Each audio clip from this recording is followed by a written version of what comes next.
Bienvenidos a su materia de instalaciones hidráulicas, sanitarias, eléctricas y de gas. Estamos en esta ocasión abordando la lección número 4. Estamos en la unidad número 3, fuentes de iluminación y alumbrado.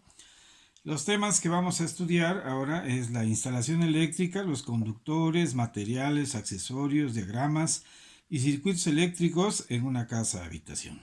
Bien,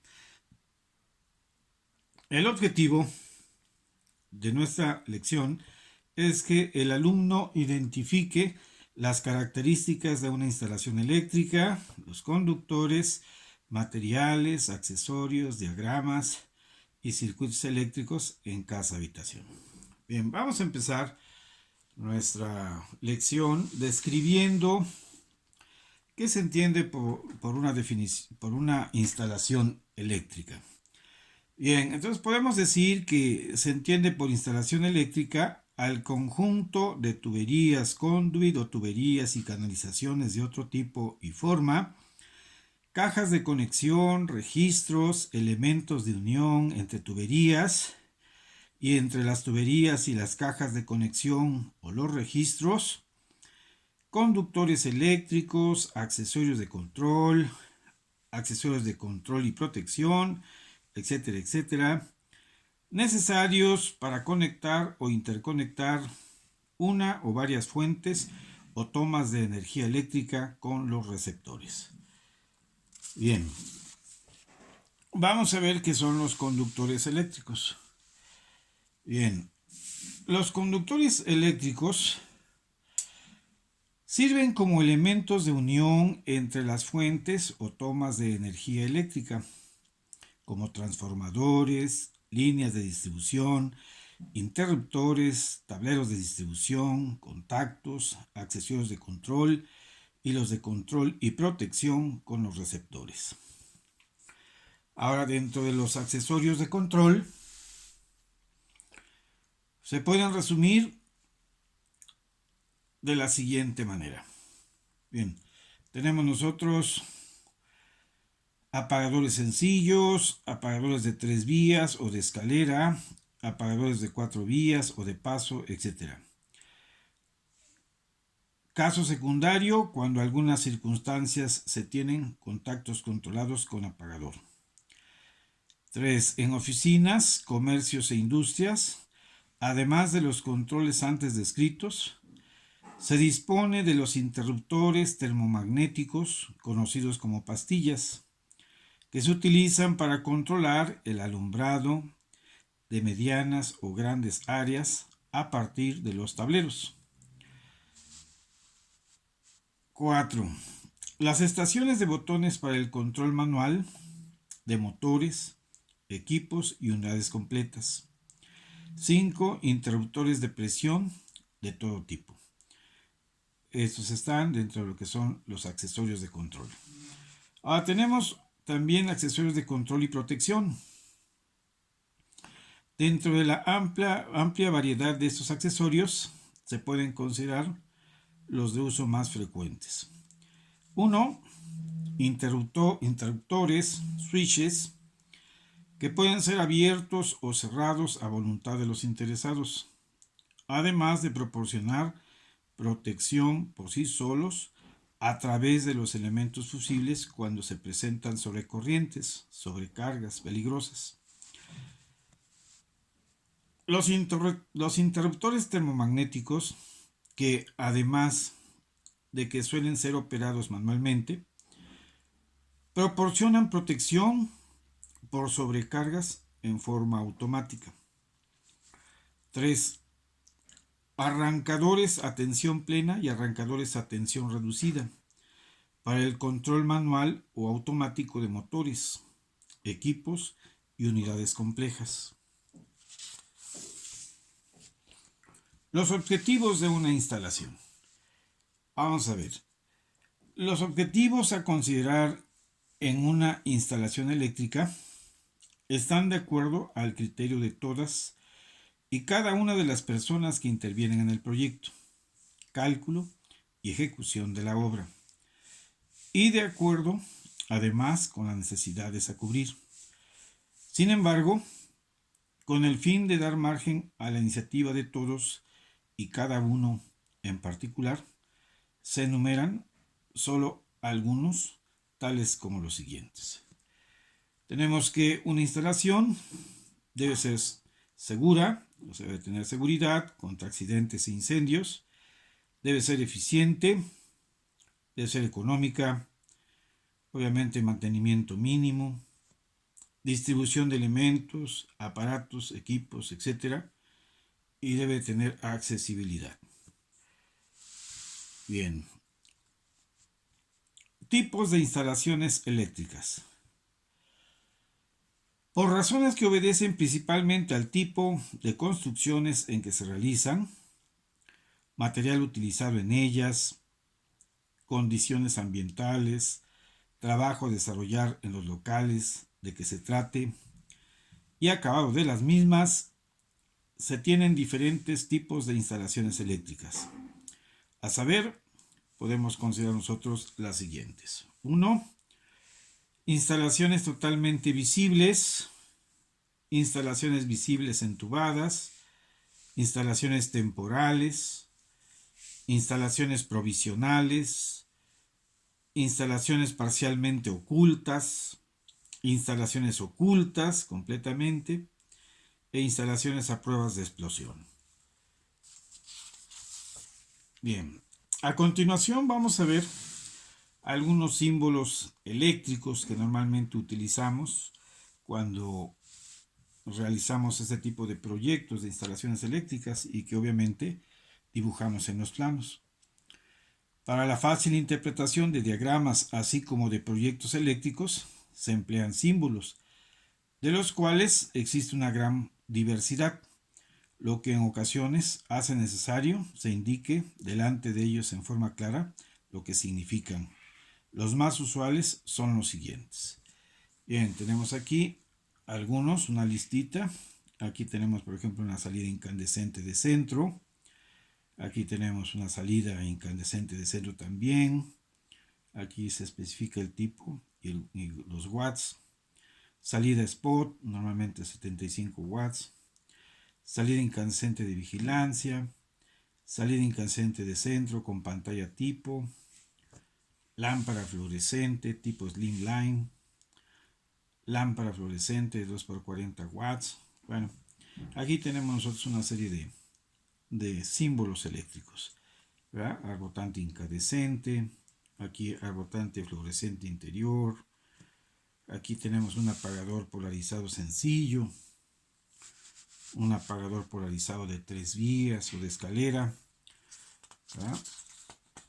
Tenemos a continuación también todavía algunos símbolos más. Aquí, por ejemplo, podemos ver pues, dos apagadores polarizados de 3 vías o de escalera en una caja de conexión.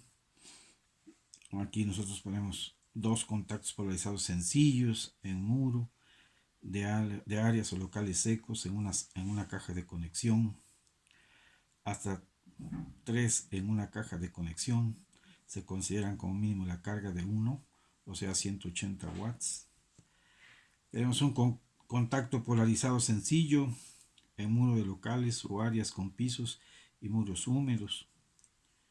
Bien, aquí tenemos otro tipo de símbolos, por ejemplo, un contacto polarizado sencillo en muro.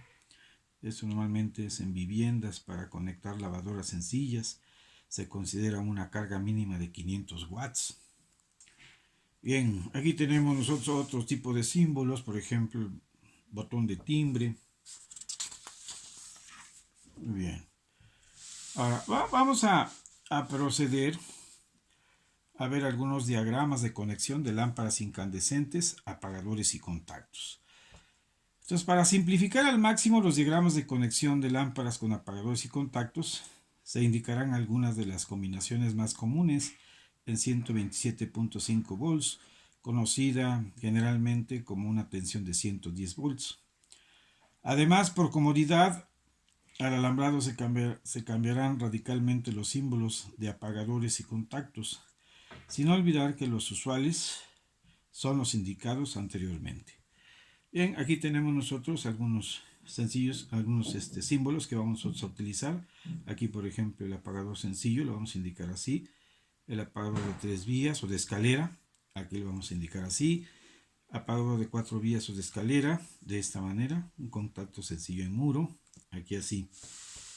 Bien, aclarando el cambio del símbolo de los apagadores y contactos, procedemos a hacer la conexión más sencilla y la de una lámpara incandescente directa a la línea de 127.5 volts a la fase y neutro. Entonces vamos a ver el siguiente diagrama.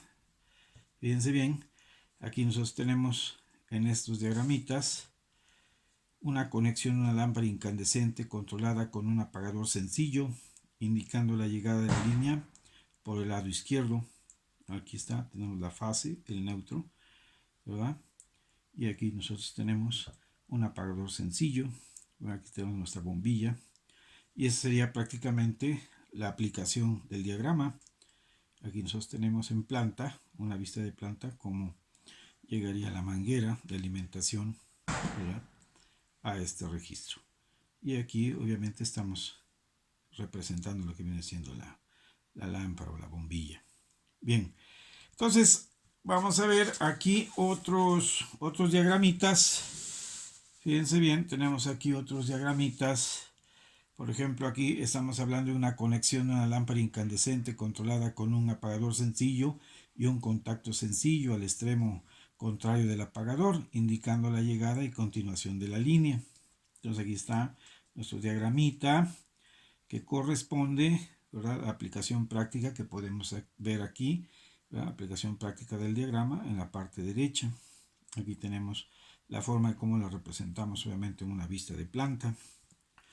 Bien, aquí en esta parte vemos nosotros la conexión de un contacto sencillo y una lámpara incandescente controlada con dos apagadores de 3 vías o de escalera, indicando llegada de la línea por detrás de la caja de conexión de la que se encuentra suspendida la lámpara incandescente.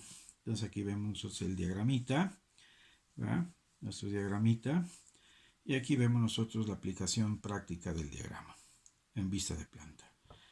Muy bien, bueno, vamos a hablar ahora de los interruptores termomagnéticos. Fíjense bien. Bueno, los interruptores termomagnéticos,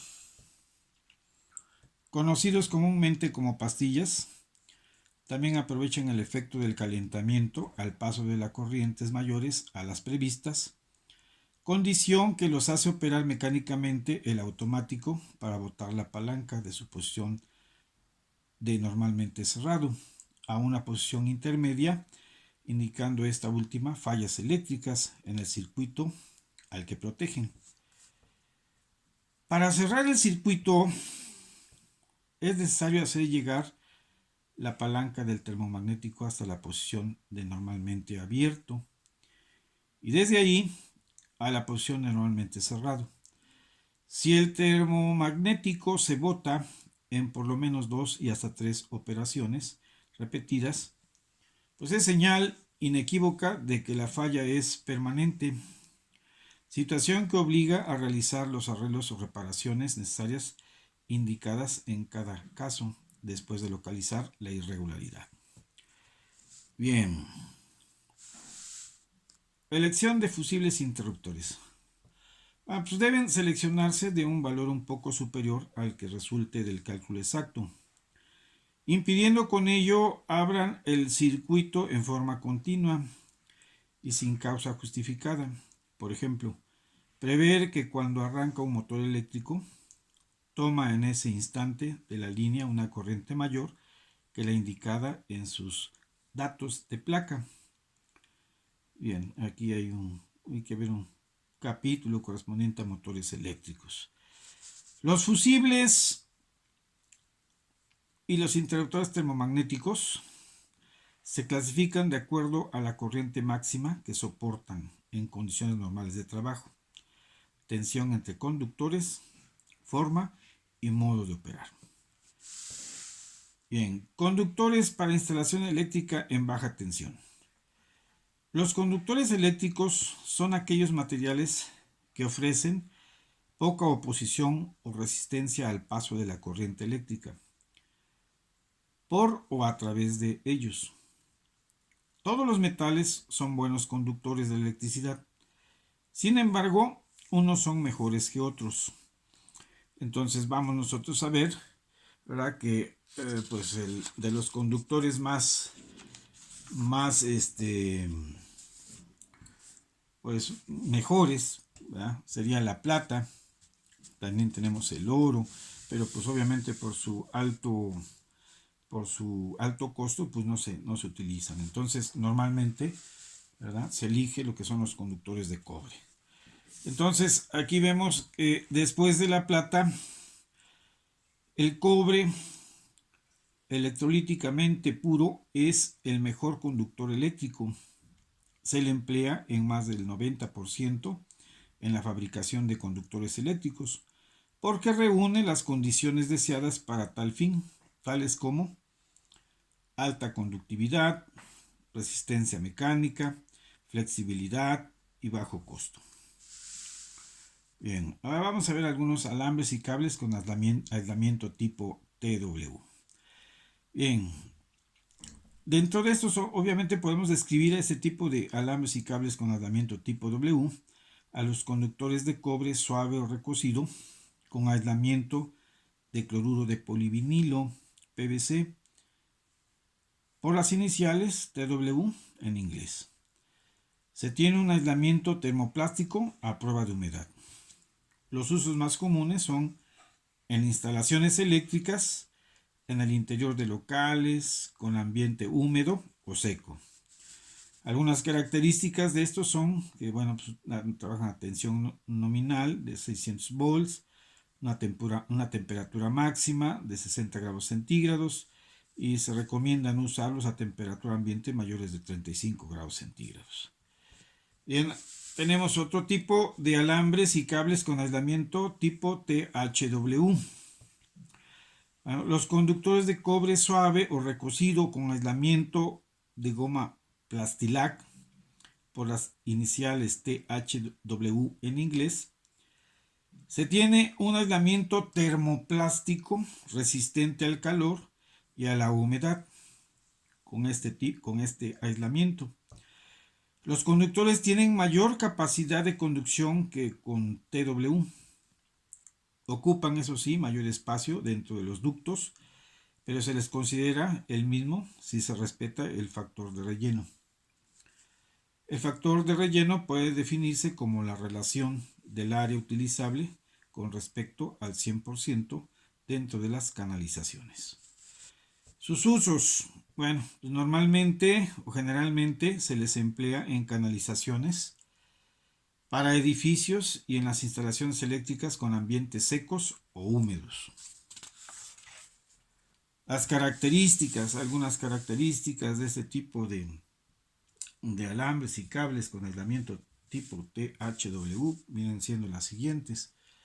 Tenemos aquí que, bueno, trabajan una tensión nominal de 600 volts, una temperatura máxima de 60 grados centígrados. Se recomienda no usarlo a temperaturas ambiente mayores a 40 grados centígrados. Bien, vamos a ver ahora otro tipo de alambres y cables, ahora con aislamiento tipo binanel nylon.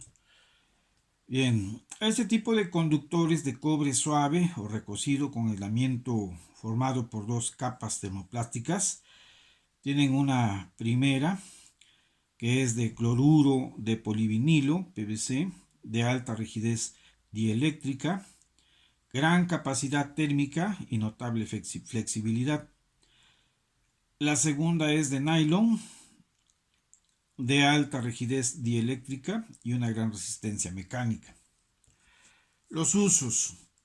Bueno, pues este tipo de conductores eléctricos con aislamiento tipo binanel nylon tienen una aplicación universal en los circuitos de baja tensión, pues aparte de sus singulares características, incluye las que corresponden a los conductores eléctricos con aislamiento tipo TW y THW y binanel 900. Es decir, pueden utilizarse como alimentación de secundarios, de transformadores, a tablero general, alambrado de tableros de distribución en baja tensión, circuitos de alumbrado y fuerza, acometidas y alambrado interior de maquinaria, conexión de controles y señalización. Bien, aquí tenemos nosotros unas imágenes de lo que viene siendo este tipo de alambres y cables tipo TH, tipo TW y Binanel 900. Bien, vamos a hablar ahora del cálculo de los conductores eléctricos. Bueno, para el cálculo exacto del calibre de los conductores eléctricos debe tomarse en consideración principalmente la corriente por transportar y la caída de tensión máxima permisible según sea el caso. Para eso pues vamos a ver que hay sistemas que son monofásicos a 2 hilos en donde se utiliza ese tipo se utiliza en instalaciones eléctricas de alumbrado y contactos sencillos para aparatos pequeños cuando todas las cargas parciales son monofásicas y la carga total instalada no es mayor de 4000 watts. Para circuitos derivados o servicios particulares de alumbrado y contactos sencillos, para aparatos pequeños, alimentados con un hilo de corriente y un hilo neutro.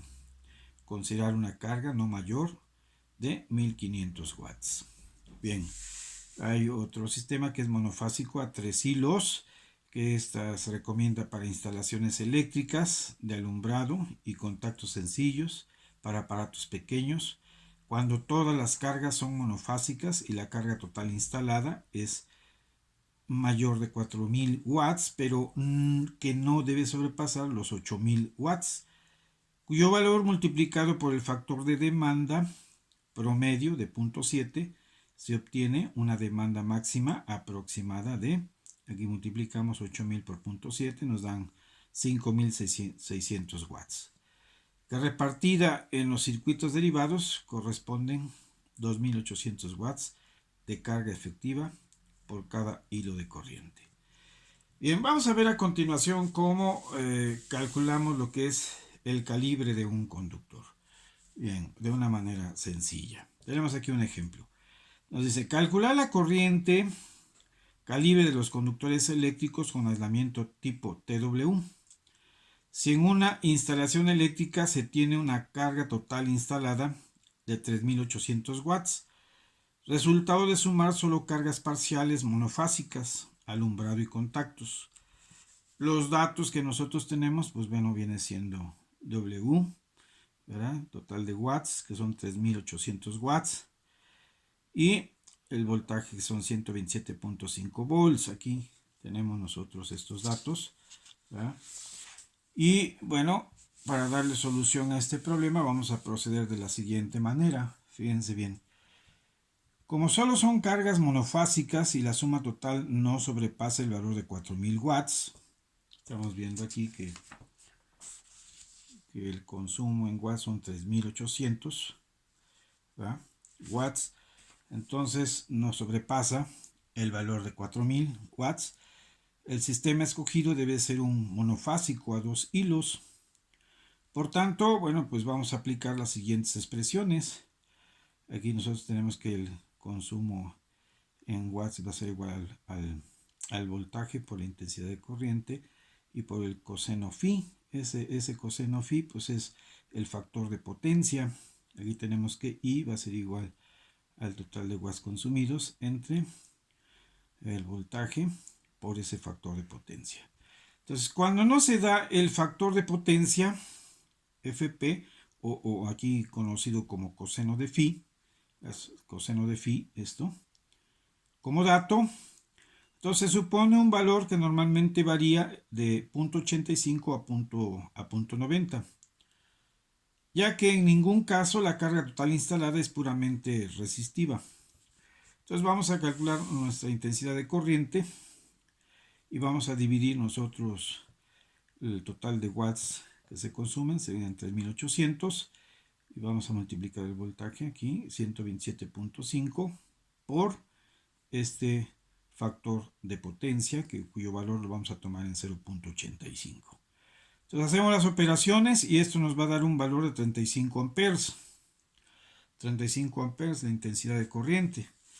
Ahora, como en ninguna instalación eléctrica se utiliza la carga total instalada en forma simultánea, es aplicable un factor de utilización FU o factor de demanda FD, que varía de 0.6 a 0.9, o sea, del 60 al 90%. Para este caso, en que no se especifica si se trata de una instalación de una casa, habitación, comercio, oficinas, etc., se aplicará un factor de utilización o factor de demanda igual a 0.7. En consecuencia, al multiplicar la corriente calculada por 0.70, se obtiene la corriente máxima efectiva, conocida también como corriente corregida, y le ponemos ahí una I mayúscula con una C, subíndice C. Entonces sería nuestra corriente corregida, ¿verdad? Y vamos a multiplicar 35 amperes por 0.70, esto nos va a dar 24.5 amperes. Bien, entonces para una corriente de 24.5 amperes se necesitan conductores eléctricos con aislamiento tipo W calibre 10. Vamos a ver de dónde sale esto, ¿verdad? Que transportan hasta 30 amperes en condiciones normales. Entonces para eso nos vamos a ir a esta tablita que está acá. Y aquí nos vamos a dar cuenta, por ejemplo, estamos aquí localizando nuestro conductor que es un TW, ¿verdad? Y vamos a ver que, bueno, la intensidad de corriente que nosotros tenemos ya, corriente corregida, son 24.5 amperes. Entonces vamos a ver el amperaje aquí y bueno, 24.5 se encuentra comprendido entre 20 y 30. Entonces aquí nos vamos a la izquierda y aquí tenemos el calibre de esos conductores. Entonces no podemos aquí, si está entre 20 y 30, pues aquí nosotros tendríamos que tomar este calibre que sería de 10, ¿verdad? Sería el calibre número 10, es el que deberíamos de tomar. Aquí está, de aquí sale este valor. Muy bien, entonces ahí tenemos nosotros una manera sencilla de cómo determinar lo que es el calibre de un conductor, ¿verdad? Y vamos a ver finalmente analizar lo que es un diagramita, un planito de una instalación eléctrica. Aquí vamos a ver esta información así rápidamente. Vamos a tratar de que la observemos aquí.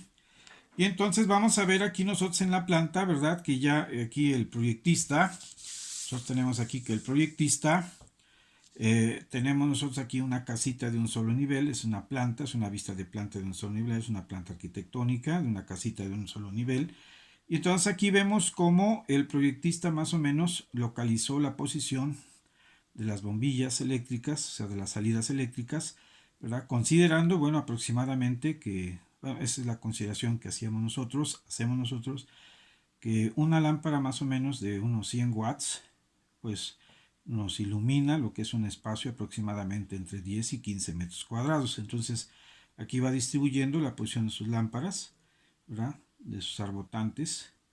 Bien, y pues bueno, aquí normalmente lo que es el calculista es eh, diseñar obviamente esta instalación, ¿verdad? Con 5 circuitos eléctricos. Aquí nos vamos a dar cuenta que hay 5 circuitos, ¿verdad? Eléctricos que van a estar aquí dentro de esta instalación. Es lo que nosotros nos vamos a percatar. Bien, y desde luego hay aquí las líneas continuas nos dicen que la manguera va sobre las azoteas, ¿verdad? Y las punteadas nos dicen que va sobre el piso. Bien, aquí tenemos nosotros lo que vendrían siendo bueno, pues los contactos, ¿verdad? Los apagadores, aquí vienen contactos, ¿verdad? Aquí tenemos la cometida, el medidor de luz, aquí tenemos un interruptor de seguridad y aquí se jala lo que es la línea a lo que vendría siendo el tablero, un tablero de distribución de alumbrado y contactos, aquí tendríamos. Bien, y obviamente de aquí se empieza a repartir, ¿verdad? Para los diferentes circuitos. Ahora vamos a ver aquí que está toda la simbología, ¿verdad? La simbología de los elementos, obviamente, que estamos nosotros dibujando aquí. Las salidas incandescentes de centro, salidas incandescentes de centro también de 100, de 60 watts.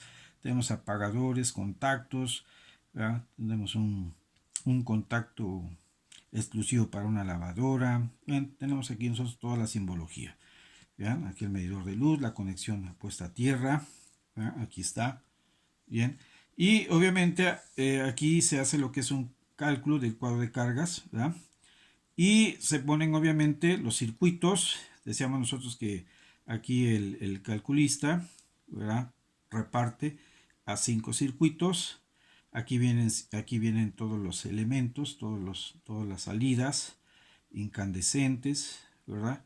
Y obviamente los contactos, ¿verdad? Que pudieran haber, y viene el consumo en watts.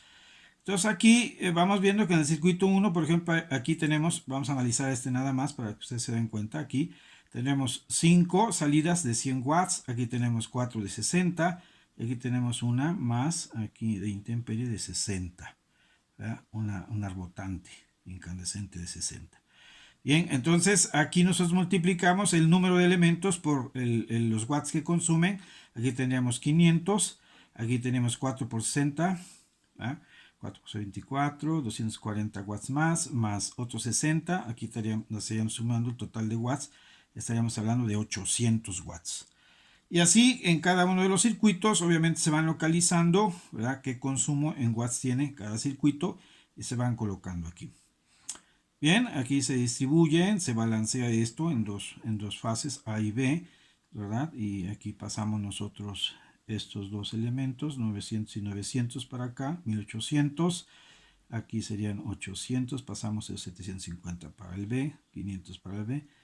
Y tenemos nosotros, ¿verdad? Que lo repartimos de esta manera. Bueno, el calculista lo repartió de esta manera. Y desde luego, bueno, cuando sumamos todos, ¿verdad? Nos da lo que es la carga total instalada, serían 3850. Bien. Aquí aparece también lo que es un diagrama unifilar. Aquí está la cometida eléctrica, el medidor, la puesta a tierra, el interruptor, ¿sí? Una pastilla, las pastillas. Y aquí tenemos nosotros los circuitos. Los circuitos, circuito 1, 2, 3, 4 y 5. Bueno, esos son los elementos normalmente de una instalación eléctrica de una casa de habitación. Dejamos por este momento nuestro análisis aquí y yo espero que las actividades que están propuestas en nuestra lección, aquí están, ¿verdad? Las puedan ustedes mandar en tiempo y forma a la plataforma. Nos vemos, jóvenes. Por esta ocasión es todo. Hasta la próxima.